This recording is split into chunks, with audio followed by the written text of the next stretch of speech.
acá semanalmente o quincenalmente y hablamos de neurociencia.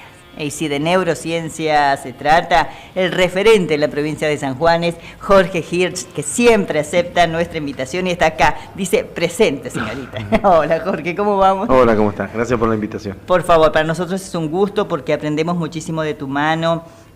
Tus notas son compartidas, son escuchadas, se sigue tu participación y el objetivo fundamental es ese, precisamente orientar, informar, conocer el avance de la neurociencia, haciendo foco en educación o en la vida misma, porque es valioso. Claro, sí, la neurociencia hoy es como la gran artista, todo el mundo quiere conocer algo de neurociencia, fue muchos años, siglos de que no se conocía mucho del cerebro y ahora día a día se va conociendo cosas nuevas y entendiendo un poco mejor cómo funciona. Exactamente, y también en el proceso de enseñanza y aprendizaje se tiene muy en cuenta todos estos procesos cognitivos. En la rama de la neuroeducación. Exactamente, la neuroplasticidad, cómo algunos centros del cerebro actúan de una manera inmediata que no lo conocemos y que tenemos que prestar mucha atención al momento hasta de planificar cómo captamos la memoria, la atención. Bueno, pero vos sabés que hay que tratar de evitar de caer en una falacia de comparación, porque mira, una cosa muy interesante es que la mayoría de los procesos biológicos básicos del cerebro, es decir, de cómo una neurona se comunica con otra, cómo arma circuitos, cómo hace plasticidad cerebral, la sinapsis y todo eso que nos enseñaron allá. Ajá. Todo, cómo son los circuitos, cómo entendemos algunas cuestiones. La mayoría de las cosas se han descubierto y más o menos se sabe cómo funciona. Bien. Ahora lo que no sabemos es por qué vos pensás como pensás. O sea, si vos agarrás del cerebro a una neurona, podés llegar en todos los procesos. Pero de una neurona a entender ¿de quién es ese cerebro? No. O sea, la subjetividad todavía está difícil de entender. Bien. O sea, nosotros podemos aprender, podemos tener técnica de aprender, pero ahora, ¿por qué ese niño tiene una construcción como sujeto que lo identifica único? Por ahí es lo complejo. Lo que está estudiándose tendrá que ver mucho con las matrices de aprendizaje, con el entorno, el contexto. Hay de todo. Hoy hay aspectos del psicoanálisis que están resurgiendo. Claro. Aspectos que estaban como... Pero que...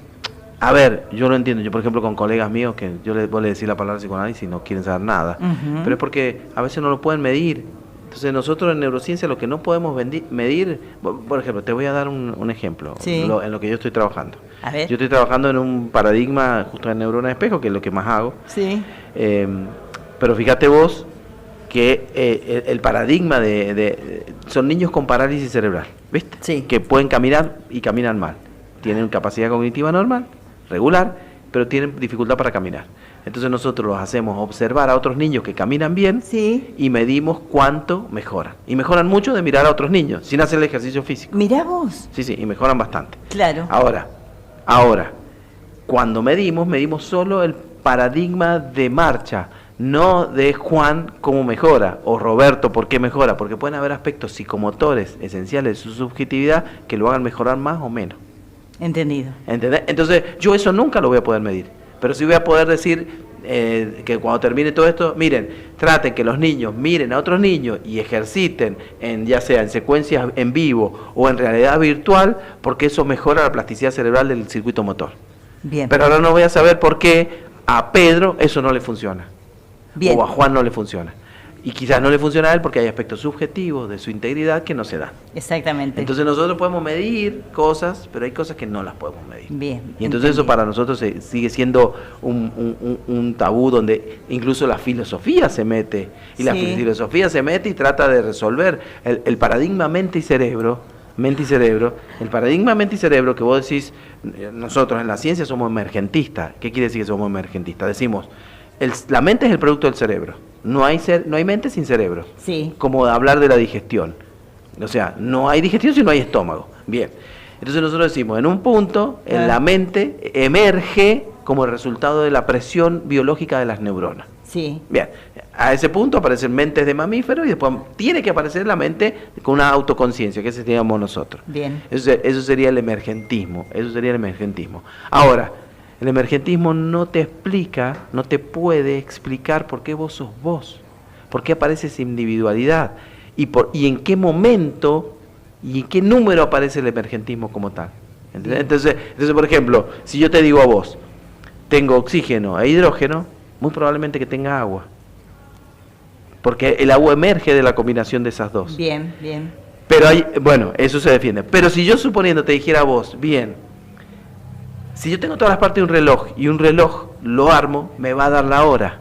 Entonces la hora emerge como un resultado del reloj. Pero no, la hora no existe, lo que existe somos nosotros que comprendemos la hora. Que hemos creado eso. Por consiguiente, el emergentismo queda fuera de lugar si no existe alguien para pensarte. Bien, sí, se entiende. Entonces, bajo ese punto, la ciencia hoy está en algunos paradigmas de complejidad. Entonces nosotros tratamos de hacerla más simple. Yo, al menos. Bien. Para mí tiene que ser más simple, porque si no tengo que empezar con cuestiones que escapan a mi conocimiento. Entre ellos, lo que estábamos hablando recién. ¿Por qué entender que un adolescente puede generar situaciones de peligro para él o para el resto? Exactamente. Entonces, porque esa mente, si nosotros lo llamamos la psicología o la sociología, podrán haber explicaciones de muchos, pero no de ese individual. Entonces la pregunta del docente es que no tiene que buscar en la neurociencia, la psicología, tiene que estudiar la historia de ese niño y ver por qué llegó. Mira, hay un experimento que lo hace Bandura en los años 60, ponían a niños a mirar, ¿te acordás de esos payasos que eran, que uno iba y le pegaba, que vos le pegabas ahí y volvían? Sí. Bueno, entonces ponen a un grupo de niños a mirar a una persona, pegarle piñas y patadas al payaso para que vaya y venga. Bien. Y después ponen a otro grupo de niños viendo al payaso, pero personas que no le hacen nada al payaso y que lo acarician. Cuando los niños lo ponen enfrente del payaso, los que habían visto que pegaban, le pegaban. Y los que habían visto que no hacían nada, le ponían sombrero, le hacían tomar el té y jugaban con él. Es decir, que a veces hay conductas que se aprenden por imitación. Por observación, exactamente. Y ahí llegamos a las neuronas. Ahí llegan las neuronas espejo. Entonces, las neuronas espejo no construyen más ni menos que la realidad que vos observás. Entonces, en un mundo donde está muy violentado desde las redes y desde otros aspectos, lamentablemente termina siendo el común. Es así. Ahora tenés que determinar si fue por violencia, por picardía, y ahí hay un montonazo de connotaciones que solo hacen a esa particularidad de esa persona. Hoy, qué sé yo, hemos discutido mucho la serie esta de adolescencia, pero es así. Pero es así. Vos tenés un adolescente que está presionado por un mundo difícil, y entonces su respuesta al escapar puede ser violencia extra o intra. También puede ser que se castigan ellos. Porque ellos pueden castigar a los demás o se pueden castigar ellos. Ocurre. Entonces, la violencia surge como un paradigma fundamental en la salida de este adolescente. Entonces, vuelvo a repetir, los maestros, no busquen afuera lo que tienen que buscar adentro, tienen que conocer la historia de sus alumnos. Y después entender la psicología y la sociología que los va a ayudar. Pero tienen que saber la historia de sus alumnos. Vos sabés que yo siempre les digo a mis alumnas, aprendan a observar a los chicos, porque no sabemos de dónde viene, cuál es su procedencia, cuál es su contexto, cuáles son sus carencias, sus debilidades, la falta de afecto, la violencia, todo tiene que ver con esto. Ayer le pregunté a una alumna mía, ayer le pregunté a una alumna mía universitaria, ¿no? Que cómo estaba, porque me enteré hacía como 3 meses atrás en un parcial que me dijo, mire, profe, estoy estudiado, pero estoy mal porque me he peleado con mi novio. Bien. Y ayer le pregunté, ¿cómo estás? ¿Volviste con tu novio? No, ay, usted se acuerda.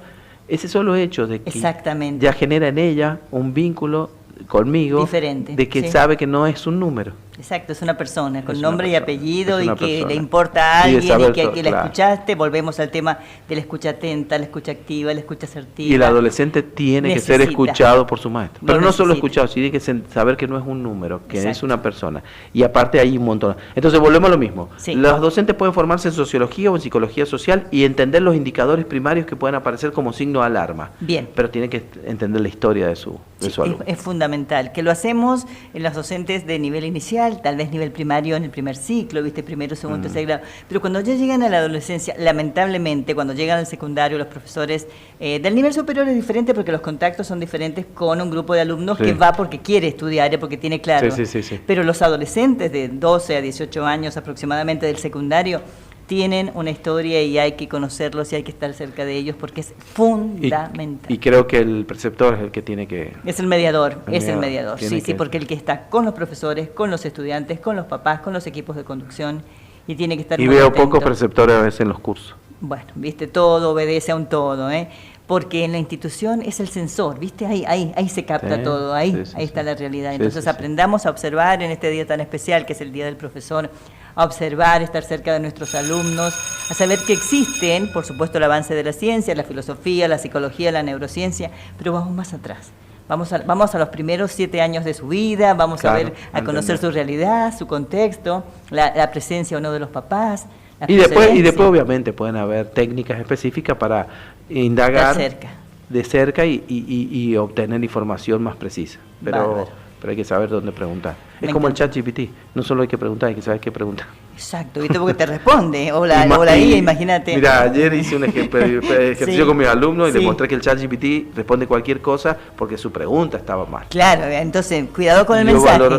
Cuidado con el discurso. Prompt, que se llama. ¿Viste? Aparte de la interpretación, porque vos me dices algo y yo puedo interpretar a mi juicio, a mi manera, a mi forma de pensar, a mi capital cultural, pero bueno, vamos como lo hacemos. Mal. Claro, entonces la IA también, o el ChatGPT te va a contestar. La IA te va a contestar porque vos no supiste preguntar. No fuiste claro, ¿viste? No fuiste preciso, no tuviste... Pero es que pasa como si vos estuvieses en tu casa y después tu mamá hace otra cosa y decís, pero es que vos me preguntaste otra cosa.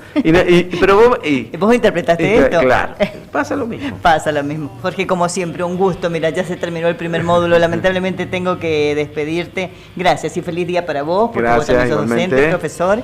Y bueno, sigamos adelante en esto que, bueno, gracias a los medios de comunicación nosotros también hacemos docencia, porque informamos, orientamos, damos a conocer lo que sucede y a través de ejemplos concretos estamos cerca de ellos. Así es que, bueno, gracias por estar. No, gracias a vos. Nos vamos al recreo cuando volvamos, más información y por supuesto contarle lo que ha sucedido en el día de hoy, lo que va a pasar hoy en horas de la tarde en el marco de esta convocatoria y esta marcha de los docentes universitarios por la nueva aprobación del proyecto.